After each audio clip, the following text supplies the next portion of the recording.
Nice to meet you. Sadeh. I studied Shakti leadership. I live here in Israel. I'm a consultant. Thank you. I'm so happy to see you. I'm Nilima. I come from a tradition called the Integral Yoga of Sri Aurobindo and the Mother. And I know she has deep roots in this land and this culture. So I'm here to see what our common ground is and to understand the similarities and the difference. I'm here to appreciate it. Right. Hello, I'm Merav, and I'm Shakti in a week in San Diego, and I'm going to be part of this, and I'm very glad to be here. Okay, good to meet you. Hey, I'm Shelley. Thank you for the invitation. I'm here because I've been engaged in the last in the former Shakti leadership, and my let's say life mission is to reveal the raised women from the Bible. To Israel, and welcome to our home, to Mishkan Hakavana. Really, as I was preparing myself, actually, in knowing the ways that Nilima embodies, I saw that intuitively I actually chose the right article, because Shekhinah and Shakti, and even in the spelling of it, in the letters, you could see. So we know that the roots of it is Abrahamic, the Brahmin, Abraham that sent his knowledge, and Shakti being the female part of, or actually creation itself, the expression of everything that is possible. So it's Shekhinah. So there is some similarities, but there are, I think, in the sensation or intuition of our time, it seems to me that Nilima is right on spot in terms of feminine leadership and what it entails. First, I would like to hear your question, and then it will give me a platform of sort of connecting and showing maybe the similarities and where sort of the differences lie, and maybe it could be bridged. So I would like to hear your question, so it will give me the platform that I can sort of express this knowledge to you. It's okay with you? You read the text that you chose, Shekhinah, Divinity in Exile. It is so perfect, as you said, to have chosen this for today. And it's not so much a question, but maybe you can speak to, there is a line in this book, which is the symbol of Sri Aurobindo are two triangles, one and the other connecting, very much like Star of David, but they come together, and the two triangles represent what I think you are reading in your article here. It says, there are two powers that alone can affect in their conjunction the great and difficult thing, which is the aim of our endeavor. A fixed and unfailing aspiration that calls from below, and a supreme grace from above that answers. So you would like me to speak about that? Because I think that is what we were reading here. So if you can, if you think it is the same thing, or that, how does what I just said speak? Because I think that is how I understood your article. Okay. That the light asked, there is a need to receive from the Malkut, right? Malkut, yes. Receive, that is the aspiration. And then the aspiration calls down the grace, the descent of the grace, the bestowal. Okay. So that is how I saw that. Okay, so I'll lay the ground. Okay. Okay. So can you hear me? Yeah, you can hear me. Okay. So we actually, when we speak about the feminine or divinity as a whole, being in Hebrew, being feminine aspect. So it doesn't start from from below and then climbing up. The presence of, one can say, the bestowal is the nature of what we call keter, or what is called the crown. And the crown is the will of the Creator to bestow good to its creatures. So first, one can say there was the extension of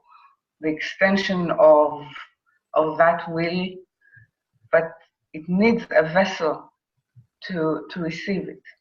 And the vessel that can receive it need to go through processes of growth, recognition, and actually to develop an attitude.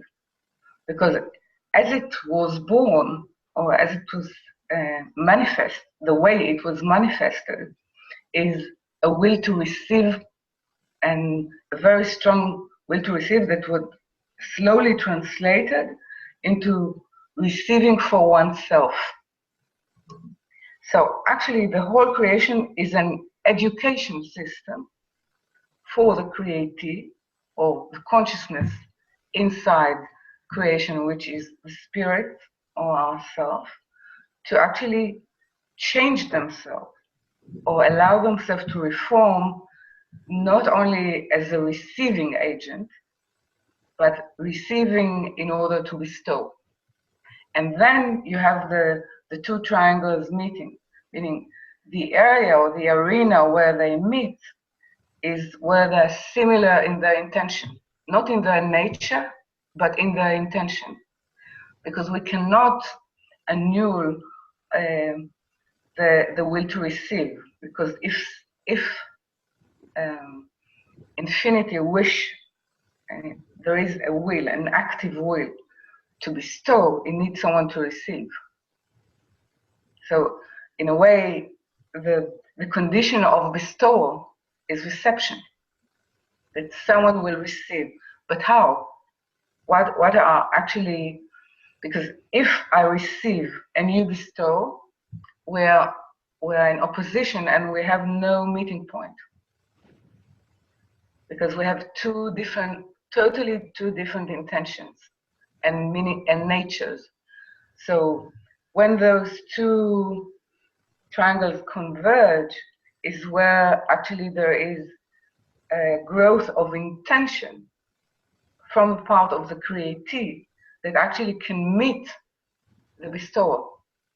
And actually all our work is to change the nature of reception into being able to receive.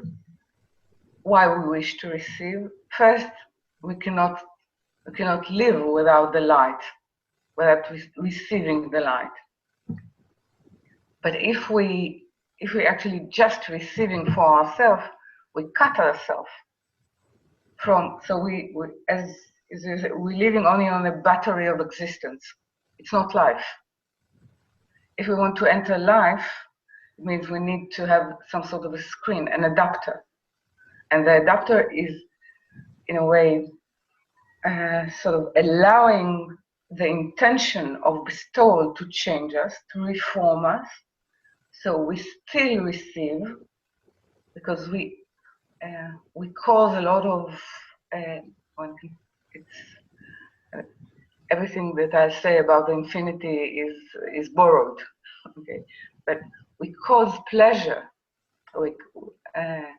joy to the Creator if we receive Him.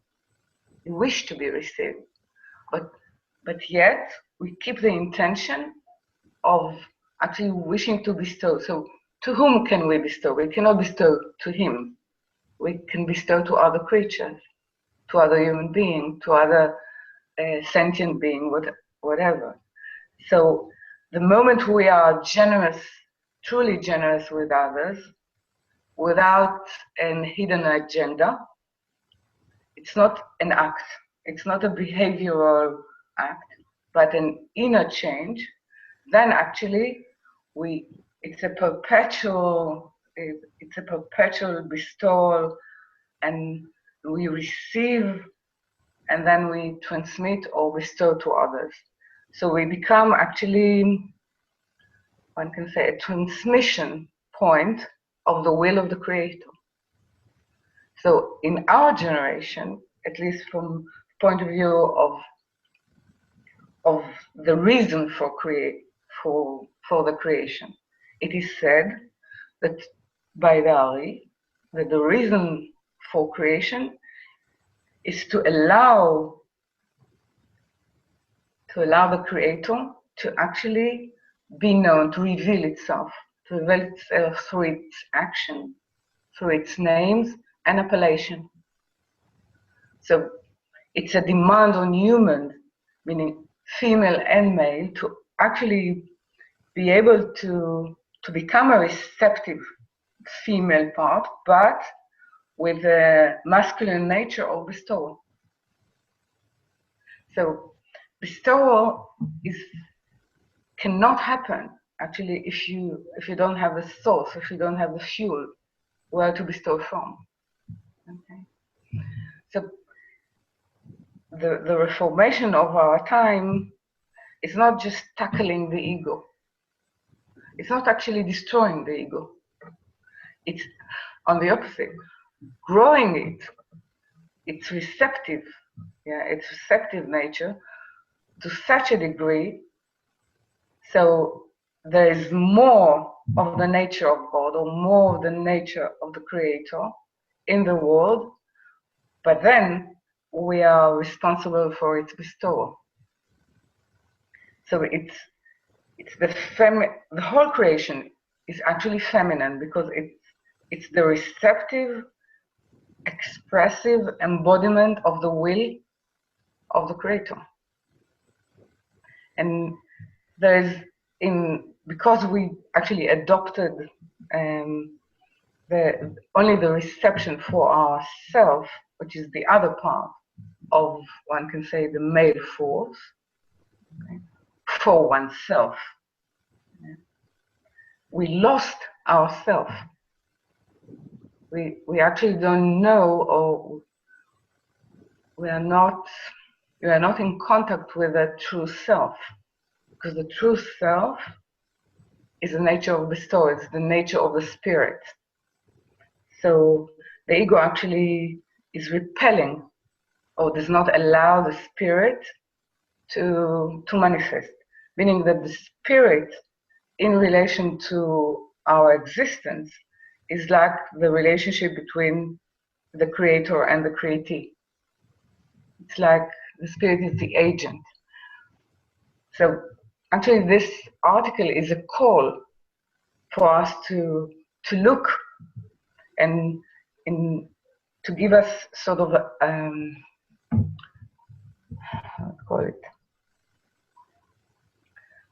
a standing point, one can say, how to be able to escape working spiritually, working for ourselves. So we need to recognize Shekhinah or Shakti as a living essence. It's not a sort of mechanical creation. It's a sensing, feeling entity. In all its, one can say that all creation, whether it's nature, animals or humans or plants, fauna, flora, whatever, it's the sense tentacles of that being, the end nerve of that being. So it's not only a force or power, and this is where Baal HaSulam is speaking about neglection, because in a way, the wholeness of it is our spirit, is our true spirit. So the ego should grow in order to actually be able to contain, transform, and actually bestow. So it's not only that it's good for us, or it will be beneficial for the person or for the community to reform themselves, and they will have to. But one can say that the reality is that we are looking for force to work for us. And actually, the offer is to look for that force to be in us in order to serve it. So it's a call for service. Okay. So this is just the ground. So please comment, ask, whatever you feel about it. It was beautiful. I can see I can completely relate. So thank you. And I know Iris has done our course, so she would be able to make many connections. I think that I'm happy to have others ask questions and comment, because I feel very complete with what you said, and I feel very aligned. And I see no difference between what you have shared and what is the integral yoga and the understanding of this duality. We just use different words sometimes, and sometimes the words can become barriers and saying, oh, that's not our word, we use a different word, but the essence of what we are trying to say is the same. So this thing of understanding that Shekinah is inside us, and we don't have to get into that power for our personal agenda, but we have to get in touch with it in order to be of service to it, is what I heard you say. Yes. So we say the path of Shakti leadership is to first achieve self-mastery, which is have the ability to get in touch with the true that you are, the Shekinah within, and then to be in selfless service of that. So that is the path of Shakti leadership, self-mastery and selfless service, which is in a nutshell what I just heard you say, to get past to make yourself a deeper and wider vessel to be able to hold, to be the Shekinah that can receive the Shochen and express it purely, right? Yeah, it's to do with it because we said that Shekhinah is actually the whole of creation. It means it's the membrane of connection between us. It means that each one can say each one or each spirit holder is a point on the net of what is Shekhinah, and the way we can actually express the service for her is to connect, because we can. I don't know, not to say we should, but the offer is that I see you, not something that is a reflection to my way. You are part of me. I mean, an essential part of my spiritual body.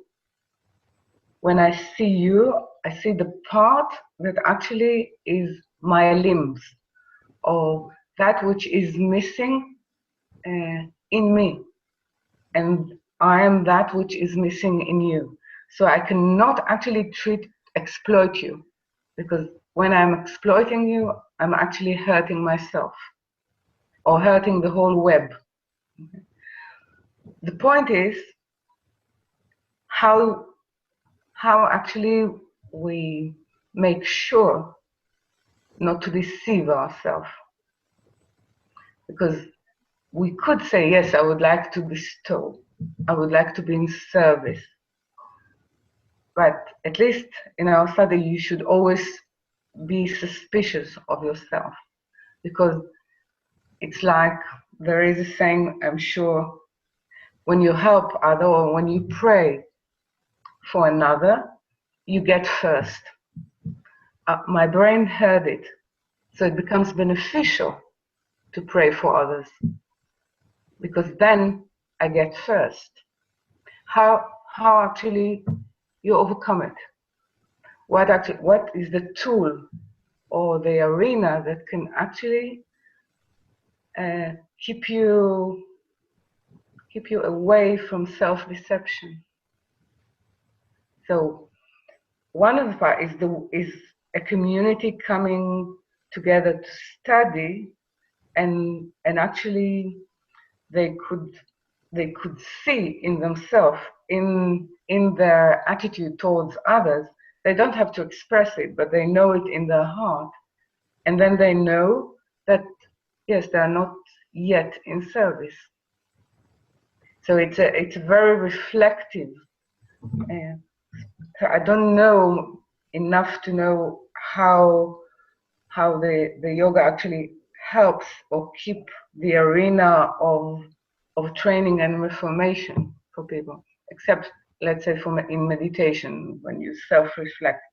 Okay, so in the tool is the study, meaning that something in it is a presence. Maybe when you read your holy scriptures, there is a presence there that actually sort of engulf. This is where we read that, and at the end of Divinity in Exile, it is said that this is because the word name indicates attainment. Yeah. So, sorry, I'm not in the right place. It means the name we give to things, to our feeling. It's actually an indication of how much we wish to be in service, but we're full of other things, of other agendas. So I'm asking how actually you build an ecology that can reflect to people their place without scolding them or without a threat, but just allow us to see and to pray for reformation. One of the things we have is the master key is a concept called surrender, right? We start with it. Yeah. Mm. So in the beginning is surrender, in the middle is surrender, and in the end is surrender. Okay. Yeah. Okay, so the way we work through three stages. Surrender. We start with surrender, and there's many degrees to surrender, of course. And then you have, in a way, discernment, differentiation.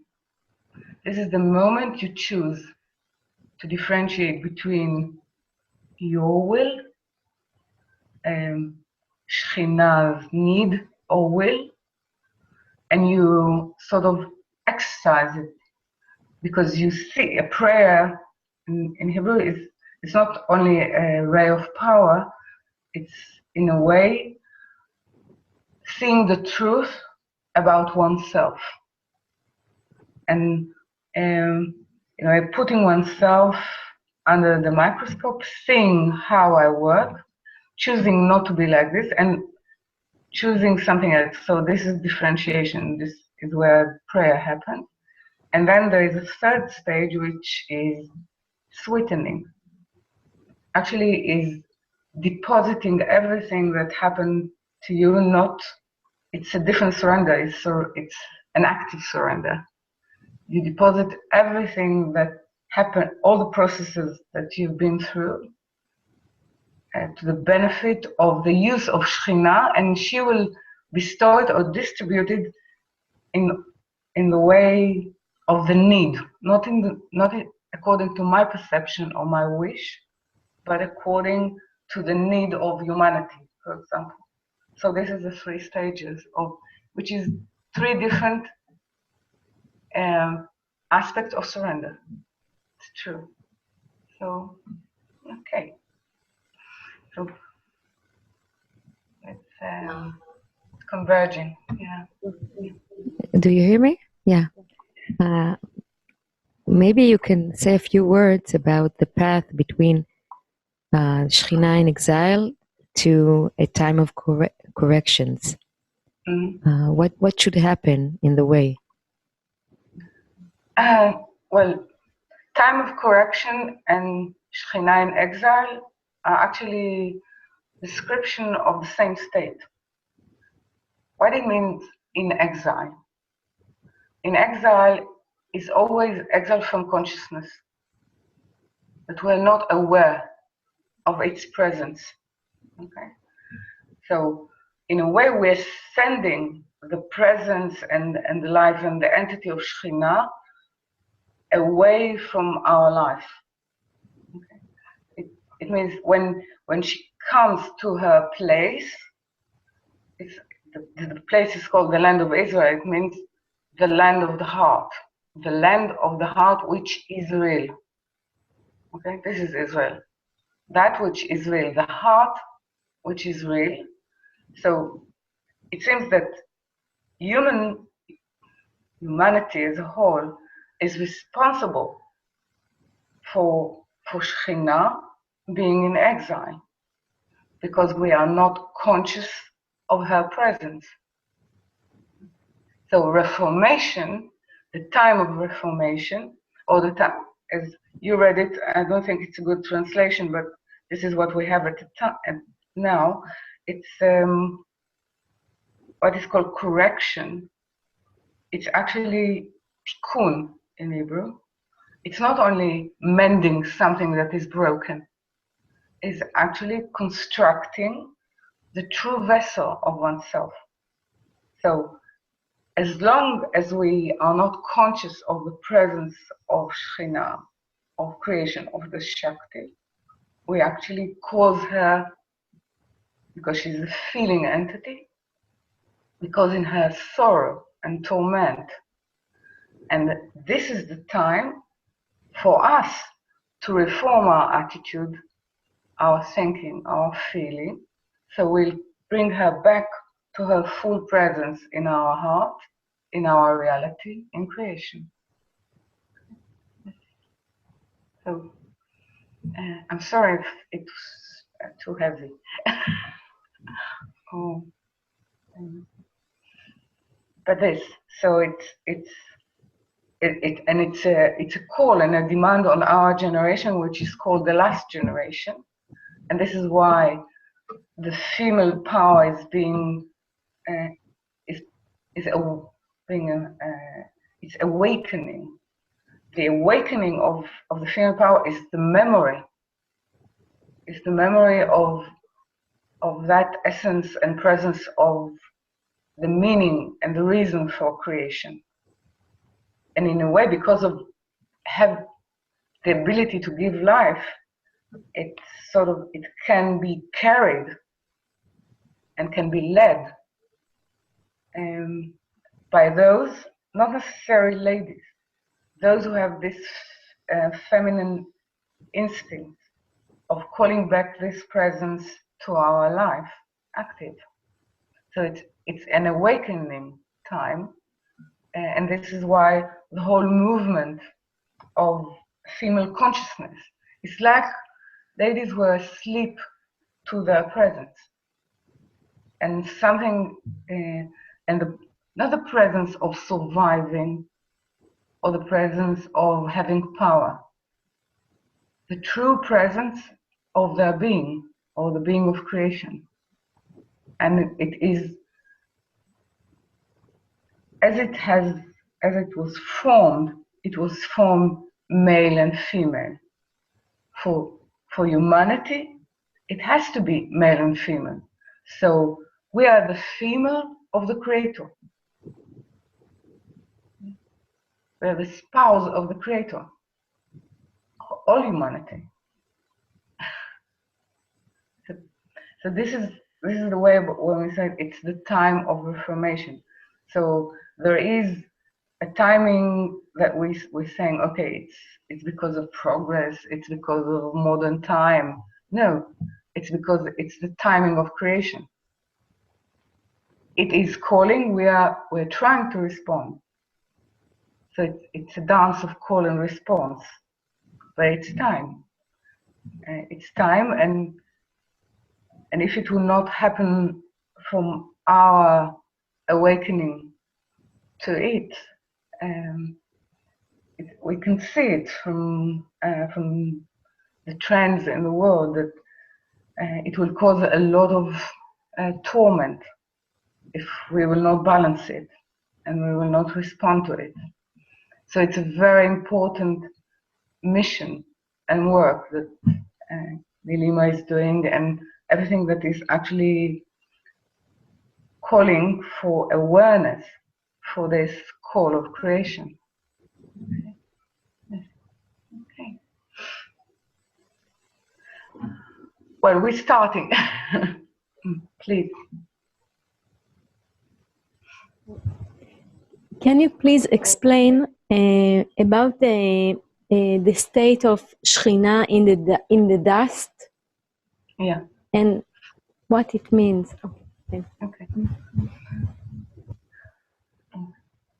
Dust, it has many levels of understanding, but being in the dust, firstly, one can say mentally, is something that you consider unimportant, that you step on.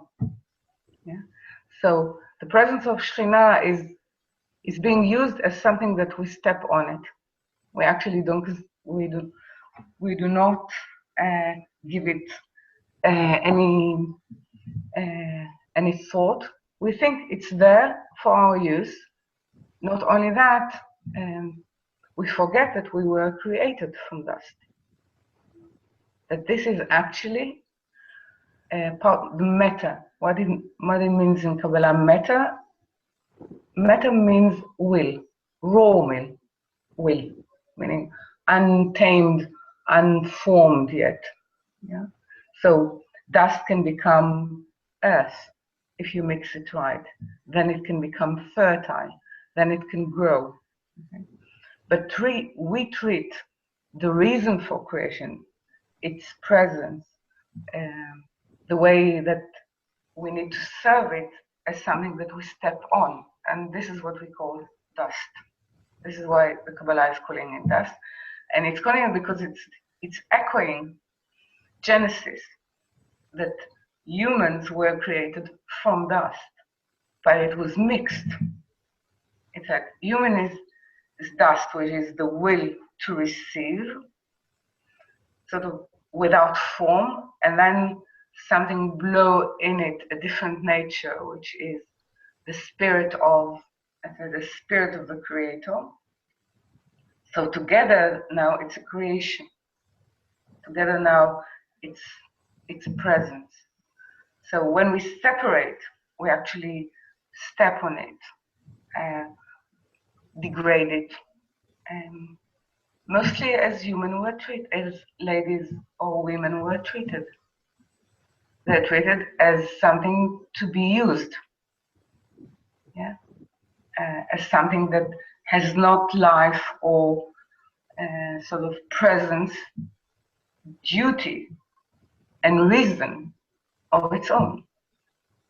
So it's actually, you can see that from the attitude towards Shekhinah, you see that this is the roots of all the attitude towards ladies, women, and feminine in all aspects, socially, personally, even how we think about ourselves, if we are not coming into awareness. So this is the meaning, at least 3 levels of the dust.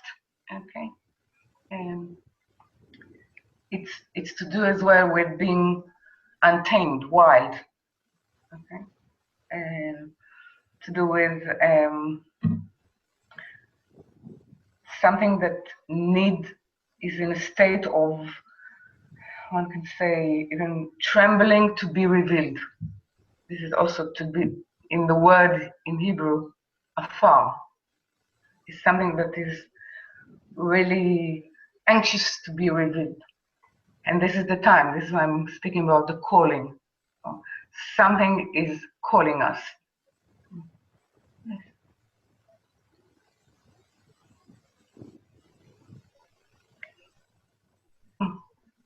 Okay. Okay. I just want to thank you all for coming, for dwelling into this. I think your last words, Rabbah, that something is waiting to be revealed, landed in me very powerfully. And it sounds like today was a start of a long relationship, I hope. So I will just thank you and thank you the technical part as well, and everyone that made this possible, the Zoom inventors as well.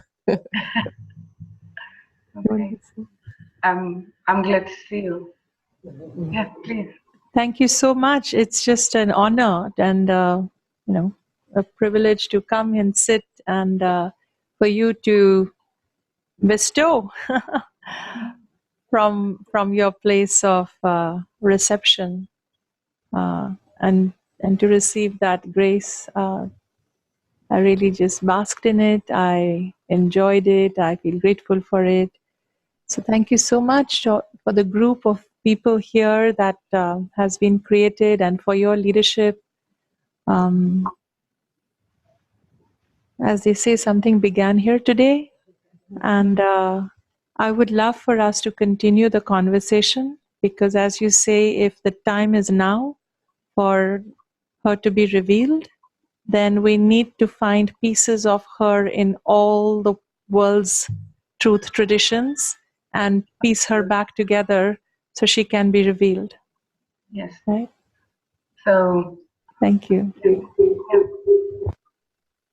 I thank you for what brought us together. I think there is a reason that something brought us together, the whole two groups. And I think there is a lot of work to be done. So I thank you for being willing and for being our guest. So I hope to see you again and to continue. Okay. Welcome.